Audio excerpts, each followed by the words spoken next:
નમસ્તે બાળકો. તો આજની આપણી વાર્તા છે શબ્દોની શક્તિ. એક શાળામાં અધ્યાપિકા વિદ્યાર્થીઓને ભણાવી રહ્યા હતા.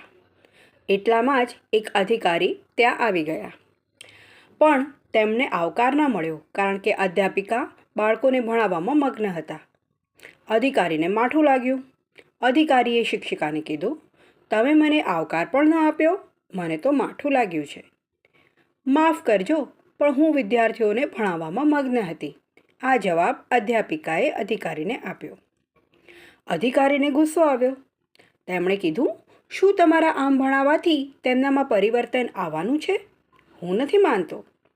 અધ્યાપિકાએ જવાબ આપ્યો, કેમ નહીં? મારા શિક્ષણ કાર્યથી બાળકોમાં સર્વાંગી પરિવર્તનની પૂરી શક્યતા રહેલી છે.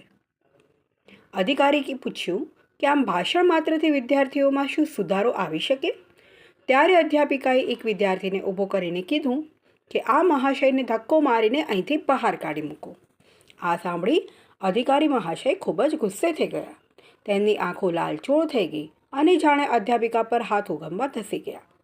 સમજે છે શું પોતાને? અધિકારીએ કહ્યું, શું સમજે છે તું પોતાને? અને અધ્યાપિકાએ કીધું કે 1 મિનિટ.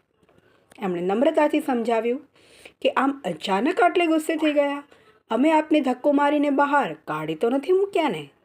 તમને માત્ર મારી વાત સાંભળીને જ ગુસ્સો આવી ગયો.